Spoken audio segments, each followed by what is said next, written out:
آپ آج کی یوتھ کو دیکھیں، وہ بہت سخت پریشان ہیں، ڈپریشن کا شکار ہیں، انرجی ہے، ریسورسز ہیں، ٹائم ہے، لیکن ان کو پتہ نہیں ہے کہ ان کی زندگی کا مقصد کیا ہے۔ ایجوکیشن آپ ان سے پوچھیں بھئی آپ کیوں حاصل کریں، کسی کو کچھ پتہ نہیں ہے، نمبروں کی دوڑ ہے، نوکری حاصل کرنا چاہتے ہیں۔ دیکھیں نا، جس معاشرے میں تعلیم کا مقصد نوکری حاصل کرنا، وہاں صرف نوکر پیدا ہوتے ہیں، رہنما پیدا نہیں ہوتے۔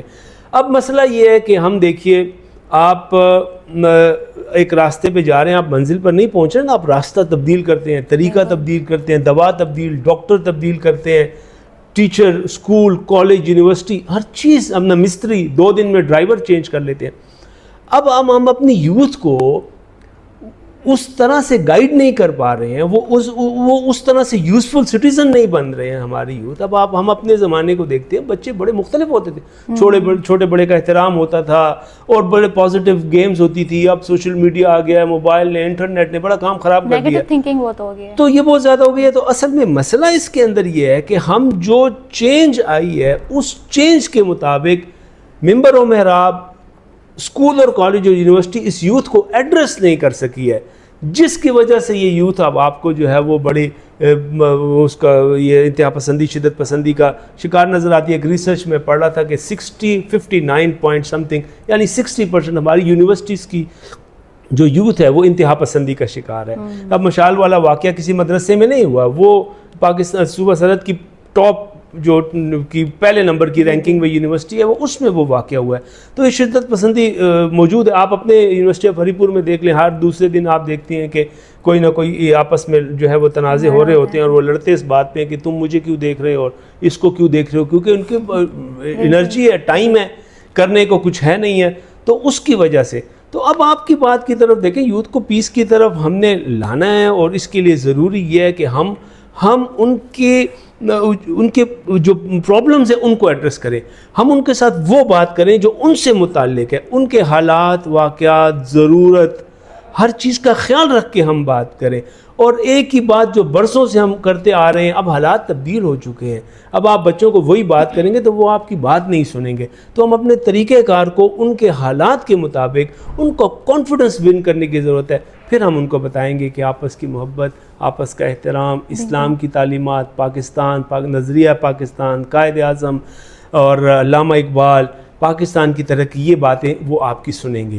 ایک طرف وہ شدید پریشان ہیں، تعلیم کا مقصد پتہ نہیں ہے، نوکریاں نہیں آگے، معاشی مسائل ہیں، افراط و تفریط ہے، غریب سے غریب تر ہو رہا ہے، امیر تر ہوتا جا رہا ہے۔ ایسے میں آپ نوجوانوں کو بٹھا کے کہیں گے آئیں بھی امن کی بات کرتے ہیں، وہ آپ کی بات عمل کرنا دور کی بات ہے، وہ سنیں گے بھی نہیں۔ اور پھر اس میں سب سے اہم کردار تعلیمی اداروں کا ہے، اس میں یونیورسٹی نہیں ہے، اسکول، کالج، مدرسہ اور مسجد، یہ سب تعلیمی ادارے ہیں۔ ان سب کو جب تک خود ان کے اندر دیکھیں امن نہیں آئے گا نا، جب تک میرے اندر پیس نہیں آئے گا، میں اپنے ساتھ والوں کو جب تک، ابھی آپ نے ٹالرنس کی بات کی، ٹالرنس اب دیکھیں میں نے کہا تبدیل کرنا ہوگا۔ ہم کہتے ہیں معاشرے میں برداشت نہیں ہے، برداشت ہونی بھی نہیں چاہیے۔ اب آپ نے اس کو تبدیل کرنا ہے، برداشت نہیں کرنا۔ اگر آپ کو اپنی کلاس فیلو پسند نہیں ہے، کتنے عرصے تک آپ ان کو برداشت کریں گے؟ پڑوسی پسند نہیں ہے، کتنے عرصے تک برداشت کریں گے؟ آپ کا مسلک، آپ کا مذہب، آپ کی سیاسی پارٹی مختلف، آپ کب تک برداشت کریں گے؟ برداشت مت کریں، آپ ان کو ایکسیپٹ کر لیں، وہ ایک ریالٹی ہے۔ تو یہ ایکسیپٹنس لانے کی ضرورت ہے۔ تو جب میرے اندر ایکسیپٹنس ہوگی تو میں اپنے اسٹوڈنٹس کو بھی، میں اپنے ساتھ کے کولیگ کو برداشت کرنے کے لیے تیار نہیں ہوں، میں دوسرے مسلک والے، میں دوسری سیاسی پارٹی والے کو، ذات پات کے اوپر میں نے تقسیم کی ہوئی ہے، ہم نے یہاں پہ گجر ایسوسیشن بنائی ہے، انہوں نے آوان بنائی، انہوں نے مغل بنائی ہے۔ آپ جب اتنی زیادہ تقسیم کریں گے، آپ ڈیوائیڈ کریں گے، تو یہ ایکسیپٹنس آئے گی نہیں۔ تو جب میرے اندر پیس نہیں آئے گا، تعلیمی ادارے کے اندر بطور استاد اگر میں پیس بلڈنگ میں اپنی یونین بنا کے کام کر رہا ہوں، تو میرے بچوں کے اندر کبھی بھی پیس بلڈنگ کی طرف یہ نہیں آئیں گے۔ تو مجھے اپنے آپ کو دیکھنا ہے، بجائے اس کے کہ میں الزام دوں ان بچوں کو کہ وہ کچھ نہیں کر رہے ہیں۔ بالکل سر، بہت اچھی سوچ ہے سر آپ کی۔ سر کتابی تعلیم کے بارے میں تو اکثر بات چیت ہوتی رہتی ہے، لیکن ایز اے دینی اسکالر ہم دین کی تعلیم کو کیسے بہتر بنا سکتے ہیں؟ دیکھیں یہ میں سمجھتا ہوں ہمارا المیہ ہے۔ دیکھیں ہم نے اس کو الگ الگ کر دیا، دینی تعلیم ہے، دنیاوی تعلیم ہے۔ اب نبی کریم صلی اللہ علیہ وسلم دیکھیں بیک وقت آپ سربراہ بھی تھے، سلطنت کے، مملکت کے سربراہ تھے، آپ چیف جسٹس تھے، آپ سپہ سالار بھی تھے، آپ مسجد میں امام بھی تھے، خلافت راشدہ بھی ایسے ہی چلتی رہی۔ دین بنیادی طور پہ دنیا کو چلانے کے لیے ہے، تو یہ اگر آپ جدا جدا کر دیں گے، اس کو جلال بادشاہی ہو کہ ہو جمہوری تماشا اقبال فرماتے ہیں نا، جدا دین سے ہو سیاست، وہ جو کیا جدا دین سے ہو سیاست تو رہ جاتی ہے چنگیزی، تو پھر تو یہی چنگیزی اور ہلاکو خان والا سسٹم ہو جائے گا. آپ ان دونوں کو الگ الگ نہیں کر سکتے ہیں. تو یہ جو ہم نے بالکل اس کو ملا اور مسٹر کا جو فرق کر دیا ہے، جب تک یہ ختم نہیں ہوگا تب تک جو ہے وہ بات آگے بڑھے گی نہیں. ہر شخص کو اتنا دین سمجھنا ضروری ہے کہ کوئی اس کو گمراہ نہ کر سکے. اسلام میں مولانا صاحب کا کوئی کانسیپٹ نہیں ہے. آج سے 200 سال پہلے کوئی مولانا صاحب نہیں تھے، لوگ دین سمجھتے تھے، پڑھتے تھے. ابھی بھی ہر شخص کو یہ کوشش کرنی ہے، کیونکہ آپ کو ہر مسجد سے اپنا مسلک پڑھایا جاتا ہے. اس لیے آج اسلام پیچھے ہے اور آپ کو مسالک کی مسجدیں نظر آتی ہیں. پاکستان پیچھے اس لیے چلا گیا ہے کہ ہر سیاسی جماعت اپنا جھنڈا اٹھاتی ہے، وہ اکٹھے ہو کر پاکستان کو آگے لے جا نہیں رہے ہیں. تو یہ دین و دنیاوی جو تقسیم ہے بچے، یہ درست نہیں ہے. ہمارے یوتھ کو اس بات کو سمجھنا ہوگا. بالکل سر. سر آپ نے مختلف مذاہب اور فرقوں کے ساتھ بھی کافی کام کیا ہے، ان کے ساتھ بیٹھ کے بات چیت کی ہے، تو ان مکالموں سے ہم نوجوان تو صحیح لیکن اساتذہ بھی کیا سیکھ سکتے ہیں؟ دیکھیں، یہ تقریباً آدھی دنیا میں گھوما اور یہ ان لوگوں کے ساتھ میں بیٹھا ہوں، ایتھیسٹ کے ساتھ میں بیٹھا ہوں، آپ جن کا جو تصور ہی نہیں ہے. جیوز کے ساتھ میری بہت انٹریکشنز ہوئی ہوئی ہیں. ہمارے ہاں دیکھیں دو چیزیں، ایک کو ہم انٹرفیتھ ہارمنی کہتے ہیں، ایک کو انٹرافیتھ ہارمنی کہتے ہیں. میں پچھلے جیسے آپ نے بتایا بھی سال سے اس پہ ملک کے اندر اور ملک کے باہر کام کر رہا ہوں. لیکن ہمارے ہاں ان دونوں چیزوں کی ایکسیپٹنس نہیں ہے. ہمارے ہاں یہ دونوں چیزیں فیملیئر نہیں ہیں. پہلی چیز ہے بین المذاہب ہم آہنگی اور مکالمہ، ڈائلاگ. یہ مکالمہ ہوگا ہندو اور سکھ، عیسائی، مسیحی، یہودی، مسلمانوں کے درمیان. مجھے یاد ہے 2015 میں پہلی دفعہ میں نے یہاں پہ ہندو، سکھ، مسیحی اور مسلمانوں کو اکٹھا کیا تھا، پورے ان کی ٹاپ لیڈرشپ کو. دوبارہ 2016 میں اکٹھا کیا تھا. یہاں سے لوگوں نے مجھے کہا جی ہمیں ان سے دور رکھیں، ہم ان کے قریب نہیں آنا چاہتے. آپ اپنی مرضی سے مسلمانوں کے گھر میں نہیں پیدا ہوئے، وہ اپنی مرضی سے ہندو کے گھر میں. پہلی بات یہ ہے. دیکھیں مکالمہ ہوتا ہے نا، ڈائلاگ ہوتا ہے، ہمارے ہاں جرگہ ہوتا ہے، یہ برابری کی بنیاد پر ہوتا ہے. جب آپ نے یہ سوچ لیا ہے کہ صرف میں ٹھیک ہوں، اس ملک میں صرف مسلمان رہیں گے، ہم اور کسی کو رہنے نہیں دیتے، تو ڈائلاگ نہیں ہو سکتا. پہلا ہمارے ہاں مسئلہ یہ ہے. اب پاکستان میں نے جتنے انٹرفیتھ ڈائلاگ میں شرکت کی ہے، اس میں ایک مسئلہ یہ ہوتا ہے کہ سب لوگ مل کے کہتے ہیں کہ جی رام اور رحیم ایک ہی ہیں، سب کو بنانے والا ایک ہے، انسانیت سب سے بڑا مذہب ہے. ابھی میں نتیہ گلی میں ٹاک کر کے آئے ہوں، یوتھ تھے مردان یونیورسٹی کے، انہوں نے کہا جو انسانیت سب سے بڑا مذہب ہے. میں نے کہا انسانیت مذہب ہے ہی نہیں ہے. انسانیت کا احترام اسلام کا بیسک کانسیپٹ ہے. تو یہ اسلام مذہب ہے انسانی. یہ دو وجوہات ہیں. پہلا آپ اس لیے کرتے ہیں کہ میں ہی ٹھیک ہوں، بات چیت ہو ہی نہیں سکتی. دوسرا آپ اپنے مذہب کو چھوڑ کے نیا مذہب بناتے ہیں، بات چیت نہیں ہو سکتی. اب آئیے انٹرافیتھ ہارمنی، شیعہ، سنی، دیوبندی، بریلوی، اہل حدیث، پاکستان میں یہ ڈائلاگ بھی نہیں ہو سکتا. کیونکہ سب سے پہلے آپ یہ کہتے ہیں سارے راستے درست ہیں، اللہ نے سب راستوں کو ٹھیک رکھا ہوا ہے، آپ جیسے نماز پڑھنا چاہیں پڑھیں. جب آپ اپنے طریقے پہ نماز پڑھنا شروع کرتے ہیں، پھر کہتے ہیں اس کے پیچھے نماز نہیں ہوتی، یہ اس کی مسجد ہے، یہ اس کی مسجد ہے. تو میں اسلام آباد میں مجھے خود تجربہ ہوا، مولانا صاحب نے وہ کھڑے ہو گئے تراویح کے بعد، انہوں نے کہا یہاں پہ جو بھی 8 تراویح پڑھتا ہے وہ کل سے ہماری مسجد میں نہ آئے. جب سب طریقے ٹھیک ہیں، 8 والا بھی ٹھیک ہے، 20 والا بھی ٹھیک ہے، آپ مسجد کیوں نہیں آنے دیتے؟ میں نے خود ایک مسجد میں تصویر لی، وہاں پہ لکھا ہوا تھا کہ پہلی جماعت کے بعد آپ دوسری جماعت نہیں کرا سکتے. جب یہ طریقہ بھی ٹھیک ہے، تو جب یہ طریقہ بھی ٹھیک ہے، تو پھر آپ منع کیوں کرتے ہیں؟ یہ اتنی سخت آپس میں نفرت ہے، دوریاں ہیں کہ انٹرافیتھ ڈائلاگ بھی ہمارے ہاں پاسبل نہیں ہے. تو یہ میں اپنے ایکسپیرینس کی روشنی میں کہہ رہا ہوں. ضرورت بہت زیادہ ہے آپ کے سوال کے مطابق. ہم سب کو اکٹھا ہو کے بیٹھنا ہے. احترام انسانیت سب سے زیادہ ضروری ہے. ایک یہودی کا جنازہ جا رہا تھا، نبی کریم صلی اللہ علیہ وسلم احتراماً کھڑے ہو گئے. صحیح بخاری میں یہ حدیث ہے. صحابہ کرام نے فرمایا یہ تو یہودی ہے. آپ نے فرمایا الیست نفسن، یہ ایک نفس اور ایک جان، ایک انسان نہیں ہے یہ. آج انسانیت کا احترام ہمارے اندر سے ختم ہو گیا. آپ کا پڑوسی دیوبندی ہے، بریلوی ہے، اہل حدیث ہے، یہ یہودی ہے، یہ سوال آپ سے نہیں ہوگا. یہ اگر بھوکا ہے، پیاسا ہے، اس کی بیٹی جوان رشتہ نہیں ہو رہا، وہ قرضے میں ڈوبا ہوا ہے، سفید پوش ہے، مہنگائی نے پریشان کیا، یہ سوال آپ سے ہوگا. نبی کریم صلی اللہ علیہ وسلم نے فرمایا اگر ایک بستی میں ایک آدمی ایک رات بھوکے گزارتا ہے, اللہ تعالیٰ اس ساری بستی سے بری الذمہ ہو جاتا ہے.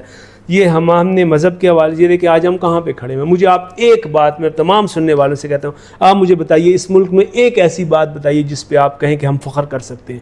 تو یہ اتنی زیادہ نمازیں, اتنے زیادہ روزے, سب سے زیادہ حج اور عمرہ کرنے والے ہم ہیں, سب سے زیادہ صدقہ و خیرات کرنے والے ہم ہیں, سب سے زیادہ جھوٹ بولنے والے ہم ہیں.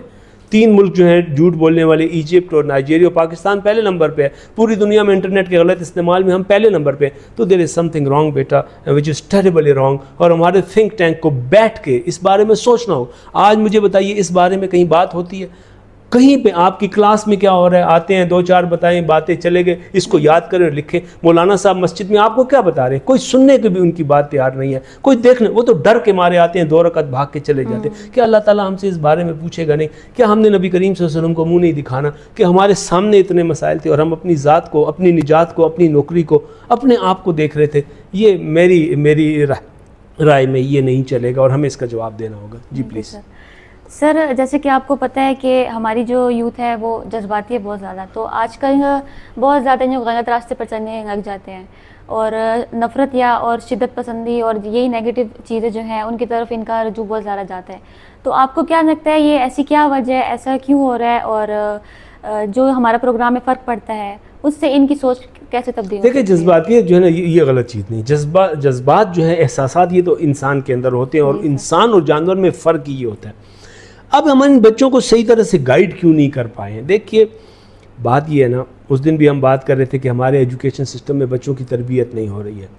تو میں نے مثال کے طور پہ کہا کہ اگر آپ نے کسی کو 500 روپے دینے ہیں نا, تو آپ کی جیب میں کم از کم 10,000 روپے تو ہونے چاہیے کہ آپ آسانی سے 500 روپے دے سکیں. ان بچوں کے رویوں میں شدت پسندی ہے, ایکسیپٹنس نہیں ہے, احترام نہیں ہے, محبتیں نہیں ہیں.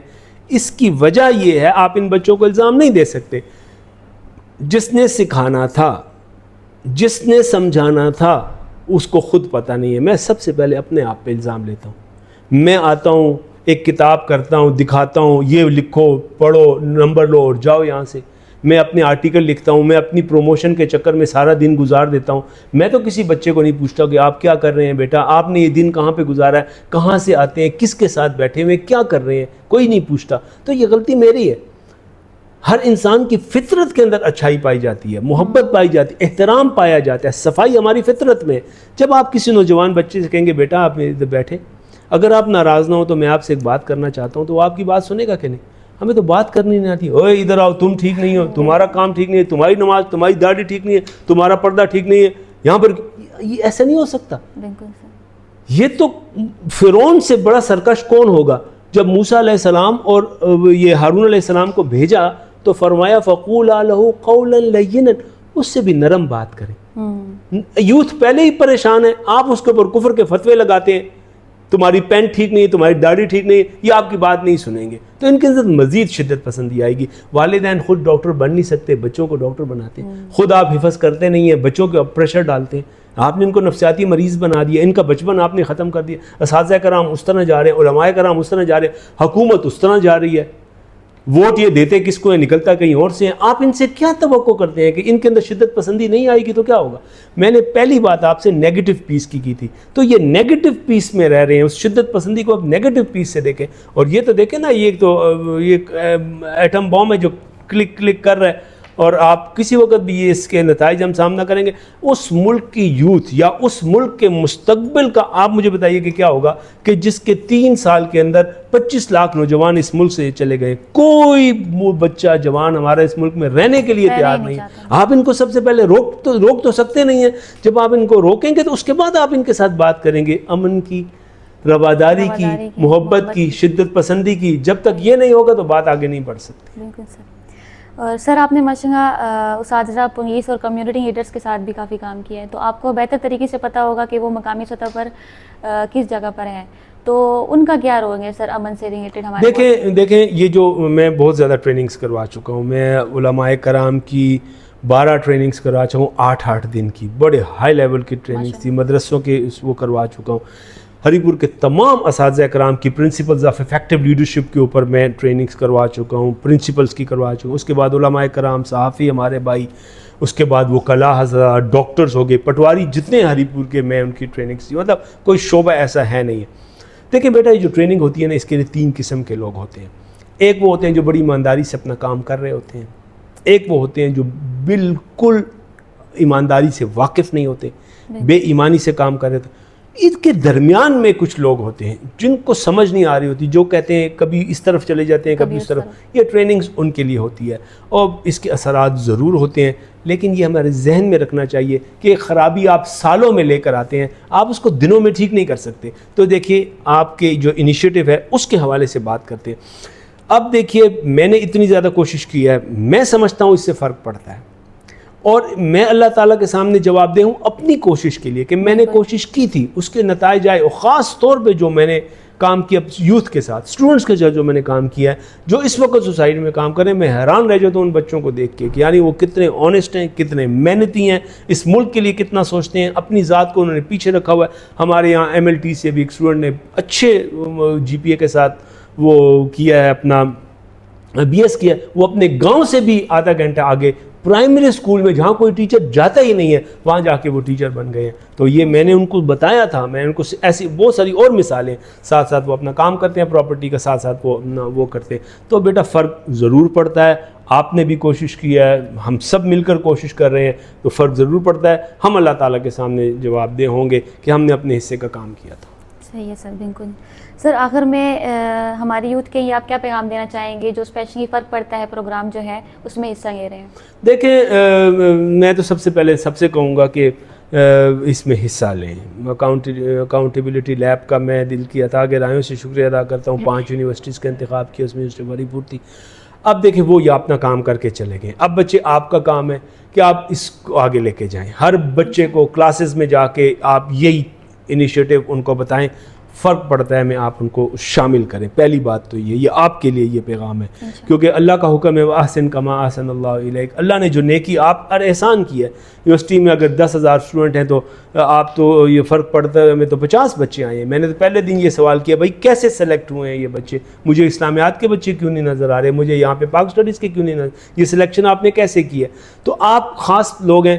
اب آپ نے وہ انگریزی میں کہتے ہیں don't stop the kindness, pass it on. اب آپ کے ساتھ نیکی ہوئی ہے, اس کو آگے پھیلائیں. اب باقی یوتھ, آپ کے انیشیٹو میں جو یوتھ ہے اور باقی جتنی یوتھ ہمیں سن رہی ہے, میسج سب کے لیے بڑا سمپل ہے کہ آپ اپنی ترجیحات کا تعین, مقاصد کا تعین کریں. بھئی آپ کی زندگی کا مقصد کیا ہے, آپ کی تعلیم کا مقصد کیا ہے, آپ کی یہ ڈگری کا مقصد کیا, آخر آپ چاہتے کیا ہیں. رزق تو آپ کو آپ کی موت جیسے حدیث میں آتا ہے ویسے رزق آپ کے پیچھے آئے گا. آپ فرق پڑتا ہے کہ اس کا مقصد کیا ہے. ان مقاصد میں سے بچے لکھ کے رکھیں, کتنے مقاصد آپ کے پورے ہو گئے, کتنے پورے نہیں ہو سکتے, کتنے آپ نے مزید اس کے اوپر آپ نے کام کرنا ہے. تو یہ جب تک آپ لکھیں گے نہیں اپنے پاس, یہ باتوں سے کیا ہوتا ہے, نشستم گفتم برخاستم. پچھلے 80 سال سے آپ لیکچر دے رہے ہیں, لیکچر تو کوئی بھی نہیں سنتا, باتیں تو کوئی بھی نہیں سنتا. تو آپ نے ہر ایک کام, آج ہم یہاں کیوں بیٹھے ہوئے ہیں, آپ اپنا کام چھوڑ کے بیٹھے ہوئے, یہ پوری ٹیم آئی بھی اپنا کام چھوڑ کے بیٹھی ہے, میں اپنا کام چھوڑ کے بیٹھا ہوں. آخر اس کا مقصد کیا ہے؟ تو ہمیں اپنے مقاصد کا تعین کرنا. یہ میرا سمپل میسج ہے جو بھی سن رہا ہے کہ بھائی اپنے مقاصد, زندگی کا مقصد کیا ہے, اس کام کا مقصد کیا ہے. اور اللہ تعالیٰ کے سامنے کھڑے ہوں گے تو ہم کیا جواب دیں گے, نبی کریم صلی اللہ علیہ وسلم کو کیا منہ دکھائیں گے, یہ ذرا سا وقت پہ یہ دیکھ لیں. یہ میرا میسج ہے. بالکل سر. سر تھینک یو سو مچ کہ آپ نے اپنے قیمتی ایکسپیرینس ہمارے ساتھ شیئر کیے, اور ہمیں یقین ہے کہ ہماری جو نوجوان ہیں, ہماری جو یوتھ ہے, ان کو آپ کی باتوں سے کافی اثر بھی ہوگا اور ان کو آپ کے نفاذوں کی اہمیت بھی معلوم ہوگی, اور انشاءاللہ وہ فخر محسوس کریں گے آپ کی باتوں پہ. جی میں آپ کا بھی اکاؤنٹیبلٹی لیب کا ایک مرتبہ پھر سے فرق پڑتا ہے انیشیٹو کا, پوری ٹیم کا میں شکریہ ادا کرتا ہوں. جتنے بچے اس پروجیکٹ میں آپ کام کر رہے ہیں, یہ میرے لیے آنر کی بات ہے.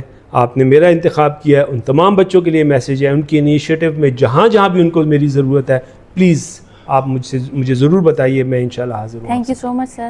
ہم امید کرتے ہیں کہ آپ سب بھی امن, برداشت اور محبت کے ہی اپنا کردار نبھاتے رہیں گے. ملتے ہیں اگلے پروگرام میں. اللہ حافظ.